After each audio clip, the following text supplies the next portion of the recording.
स्वागत है प्यारे बच्चों। आज की कक्षा में फिजिक्स क्लास 11th।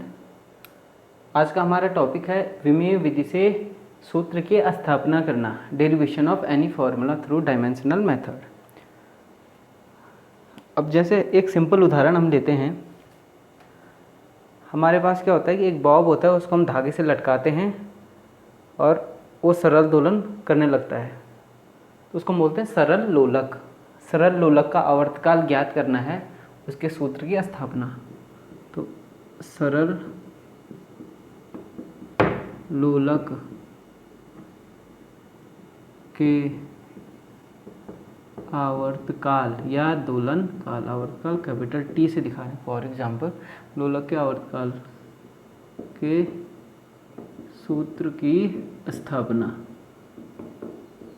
ये हमने करना है। अभी टॉपिक लिया हमने सरल लोलक के आवर्तकाल के सूत्र की स्थापना करना। जब हमारे पास एग्जाम में क्वेश्चन आएगा इससे रिलेटेड कि निम्नलिखित सूत्र की स्थापना की जाइए, तो वो देता है कि एक सरल लोलक है जिसका आवर्तकाल,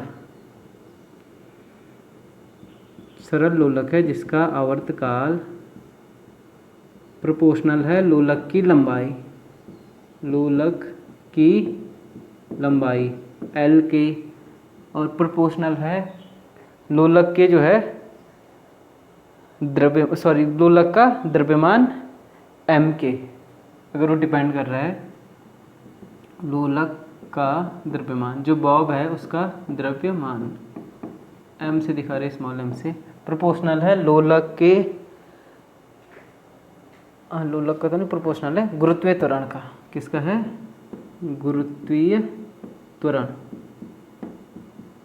स्मॉल g से दिखाते हैं। सरल लोलक का आवर्तकाल T प्रोपोर्शनल है सरल लोलक के लंबाई। लंबाई क्या होगी? जहां उसको निलंबन बिंदु से और बॉब तक की धागे की लंबाई। तो इस प्रकार से वो देता है कि एक सरल लोलक है जिसका आवर्तकाल लोलक की लंबाई, लोलक के द्रव्यमान और लोलक के गुरुत्व त्वरण पे निर्भर करता है।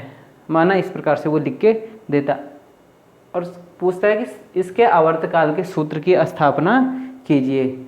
तब उस केस में सूत्र की स्थापना किस प्रकार से करेंगे, ये आप नोट कर लीजिए। तब हम लिखते हैं, क्योंकि ये प्रोपोर्शनल है, अब ये प्रोपोर्शनल है T प्रोपोर्शनल है L के।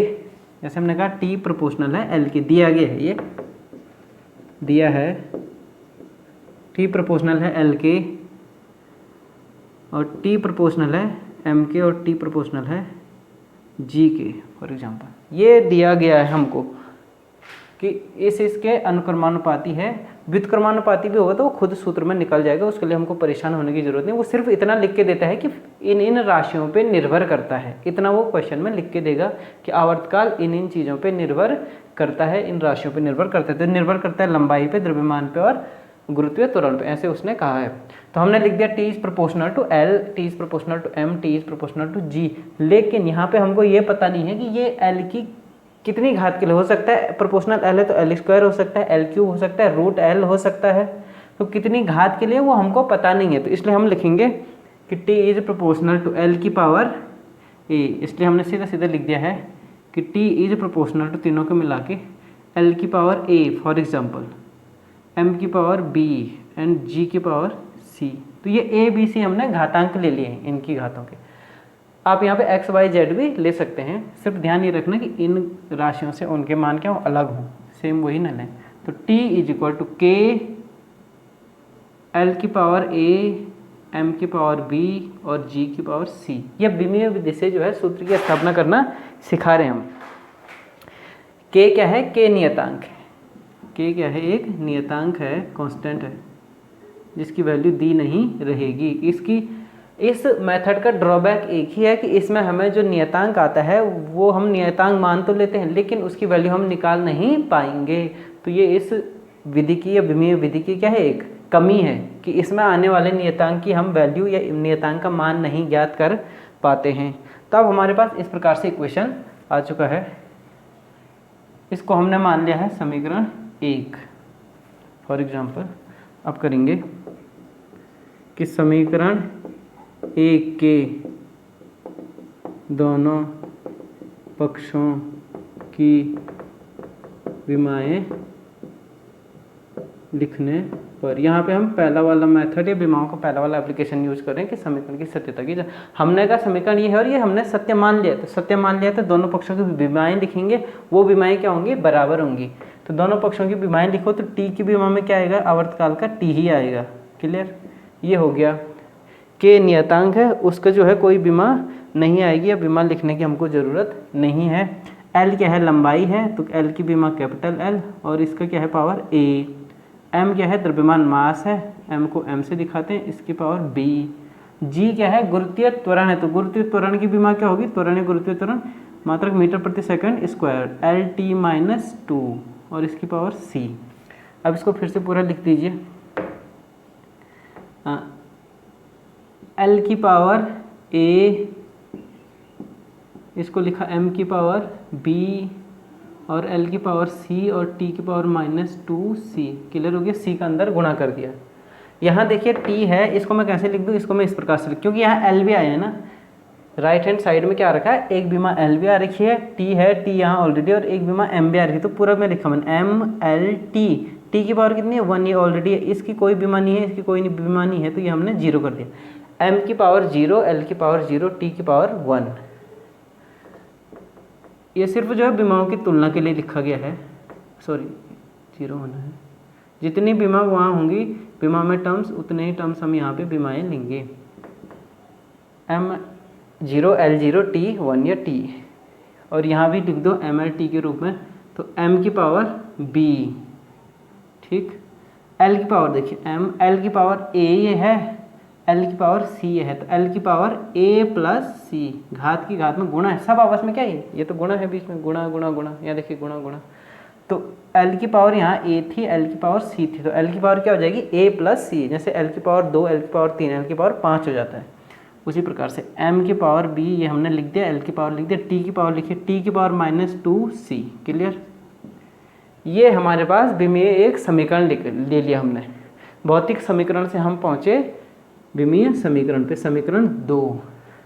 अब क्या करेंगे हम, दोनों पक्षों की विमाओं की तुलना, कि समीकरण 2 के दोनों पक्षों की विमाओं की तुलना से। फिर से लॉजिक देखिए, लॉजिक क्या है, क्योंकि ये समीकरण विमीय रूप से भी सही है, तो इसके प्रत्येक पक्ष की विमा क्या होनी चाहिए, बराबर होनी चाहिए। आपको पहले पता है, जितना m की विमा घात यहाँ रखा वही m की विमा यहाँ, जो l की विमा यहाँ वही यहाँ, जो t की यहाँ वही यहाँ विमा होनी चाहिए। तो इसलिए अब हमने समीकरण के दोनों पक्षों की विमाओं की तुलना की, हमको क्या क्या मिला देखो, m की पावर यहाँ b है, यहाँ m की पावर 0 है, तो सीधा सीधा b = 0, ये क्लियर हो गया तुलना से। दूसरा यहाँ L की पावर 0 है, यहाँ L की पावर क्या है, A प्लस C, तो एक इक्वेशन मिल गया A प्लस C = 0, क्योंकि यहाँ क्या है 0 है। नेक्स्ट क्या मिला, तीसरा यहाँ -2C है, क्या है -2C इक्वल टू, यहाँ T की पावर क्या है 1 है, तो C = तो ये हमारे पास 3 इक्वेशन आई, क्या आ गई, 3 इक्वेशन आ गई है। B की वैल्यू बेसिकली हमको करना क्या है, हमको जो हमने ये नियत घातांक लिए हैं A B C, इनकी हमको वैल्यू फाइंड करनी है, तब वो फॉर्मूले में पुट करना है और वो हमारा सूत्र निकल आएगा। तो एक तो B की वैल्यू 0 आ गई हमारी, 2C इतना है, इसलिए C = क्या हो गया -1/2, C की वैल्यू आ गई। B क्या आ गई, A की निकालिए इस समीकरण से, यहाँ से देखिए इस वाले से, A कितना है निकालना है, C है -1/2, -1/2 यहाँ पे रखो, इधर ले जाएंगे तो सीधा सीधा A = क्या आ जाएगा 1/2। तो ये हमारे तीनों नियतांकों के घातांकों के हमने मान निकाल दिए हैं, A = ½ C = -½ और B = 0। लिखेंगे कि A B C के उपरोक्त मान समीकरण 1 में रखने पर, A B C के ये मान हम समीकरण 1 में रख देंगे। ये आप इतना नोट कर लें प्लीज़, वीडियो पॉज करके इसको नोट कर लें। अब आगे चलते हैं, मिटा देता हूँ मैं।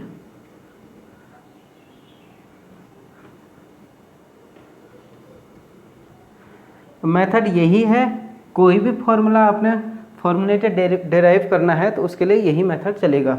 समीकरण 1 में रखिए, हेंस T = K तो वही है कांस्टेंट, जो हमको पता नहीं है ना हम निकाल सकते विमीय विधि से। L की घात कितनी है a, L की घात a बराबर हाफ, L की घात हाफ, m की घात b इक्वल टू 0, यह आया था b इक्वल टू 0, तो m की घात 0 और g की घात कितनी है c equal to minus half, चाहे तो ऐसे कोष्टक में रख के भी लिख सकते हैं आप अगर क्लियर नहीं हो रहा है। ये इस प्रकार से m की घात 0, g की घात माइनस हाफ, तो t इक्वल किसी भी चीज़ की घात शून्य का मतलब क्या है 1, कोई भी आपके पास टर्म्स है उसकी अगर पावर 0 हो रही है तो उसका मतलब क्या है 1 हो गया, वो तो m तो 1 हो गया, k हो गया, l की power half means under root l, clear हो गया। g की पावर माइनस हाफ तो क्या हो जाएगा बट्टे में ले जाऊंगा, क्या ले जाऊंगा बट्टे में, यहाँ ले गया मैं नीचे तो तब क्या हो गया g की पावर हाफ, और g की पावर हाफ का फिर से अंडर रूट g, तो सीधा सीधा हम लिखेंगे hence t is equal to k into under root l upon g। ये आपने पढ़ा है, लगभग जो है मिलता जुलता समीकरण आपने सरल लोलक के आवर्तकाल के लिए हमने पढ़ा है। t is equal to k under root l by g. इस विधि की कमी एक ही है कि हम k की वैल्यू जो है विमीय विधि से या इस मेथड से नहीं निकाल सकते हैं। आपको पता है k इक्वल टू क्या होता है 2 पाई, क्या होता है 2 पाई, ये दिया रहेगा उसने नियतांक, अगर नहीं दिया पेपर में तो ये आपका क्वेश्चन यहाँ पे सॉल्व हो गया, क्लियर। इतना ही आप फॉर्मूले तक पहुँच सकते हैं इस विधि से। k बराबर 2 पाई होता है हम जानते हैं, दिया रहता है, तो इसलिए t is equal to 2 pi under root l upon g, जो हमारे पास फेमस इक्वेशन या फेमस फॉर्मूला हम जानते हैं वो आ चुका है इस प्रकार से। यह हमारे पास मेथड था विमीय विधि से किसी सूत्र की स्थापना करना। इसका एक ही ड्रॉबैक है कि इसमें हम जो नियतांक लेते हैं, जैसे यहाँ पे k लिया है, इसका मान नहीं ज्ञात कर सकते, बाकी हम फॉर्मूले पे आसानी से पहुँच सकते हैं। ये दूसरा एप्लीकेशन था। तीसरा एप्लीकेशन है कि एक पद्धति के मात्रक को दूसरी पद्धति के मात्रक में बदलना, वो हम नेक्स्ट वीडियो लेक्चर में करेंगे। आशा करता हूँ आपको ये पसंद आया होगा। ज़्यादा से ज़्यादा लोग शेयर करें, सब्सक्राइब करें। चैनल का नाम है physics Pal. Thank you very much.